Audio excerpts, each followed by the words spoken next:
Hey everyone, Brad the mechanic here. Today we're working on a 2011 Toyota Sequoia. The job's going to be pretty much the same for the Tundras as well.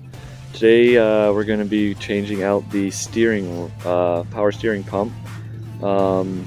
It wasn't pumping anymore. The steering rack's new and the customer was having problems turning the wheel. And the power steering fluid is still full. It's not leaking, but power steering pump is failing to pump, so we're going to change it out. And we're going to start by jacking the car up, getting it on jack stands, and we're going to remove the passenger side front wheel. So you can kind of see here, there's a so you can see down here, this is where the power steering pump is, and somewhat accessible from up here. We're going to go through the wheel well. If we can't seem to get what we need to here, we will take the fan shroud and the radiator fan off and the reservoir. But hopefully we're not going to have to do that, so we're going to start by taking off everything from the side here, the wheel, and now we're taking off the wheel well in order to get access behind here, and you can see the power steering lines right there. And if you can kind of see, I'm trying to focus it in here, that pulley right there is the tensioner. You're going to get a 14 on there and detension that in order to get the serpentine belt off. And these, you're going to take these out. We're going to take as much of these out and get all this out in order to have as much room as we can to get in there. So these clips right here, these push pins, you're going to take a pick tool, this is what we're doing, and you push it in, boop, goes like that, and these will push in order to release the clips behind them. So you're going to need a pick tool, push those in, and then we'll be able to get this plastic piece off. So now we got the plastic shielding off, and you can see here there is the power steering hoses right here. There's going to be a few sensors we're going to take off. You're going to just pinch them and wiggle, and they usually come off. Okay, well, but you're just going to pinch them and they'll come off, and then we're going to get these lines off, but we're going to start by popping that belt off. Okay, it's a 14 millimeter, and he's getting his long ratchet on there. It might be easy if you have a swivel head ratchet as well.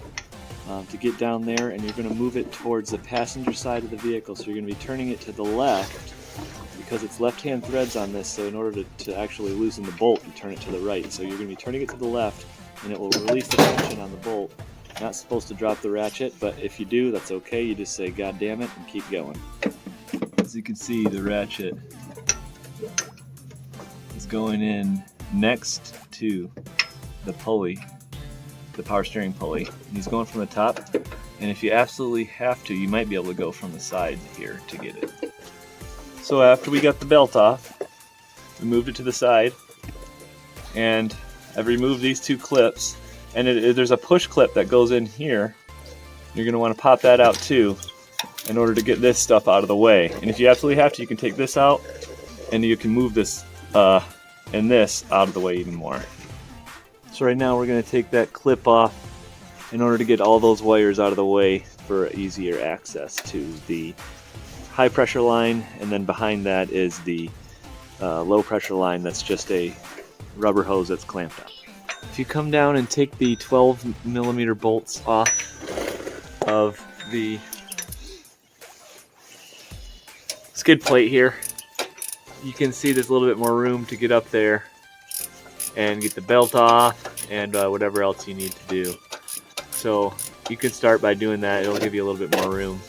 So once you get the bolts out, we're getting the pry bar back in there, and you're gonna have to wiggle it a few times and she'll come out. So what we ended up doing is, because we were having a hard time getting this rubber hose off the low pressure line, so we took the pump loose, and now we can move it, and we're going to move it around to get access to that clamp and get it off.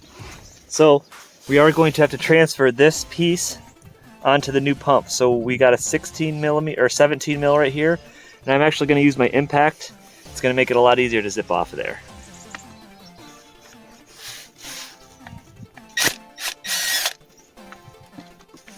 now that we got that nut off, we're going to have to get a wrench onto that and twist it off. So after getting it out, got the new pump, and we took, I don't think we needed to take this off, but this down here is like 1.25 inches.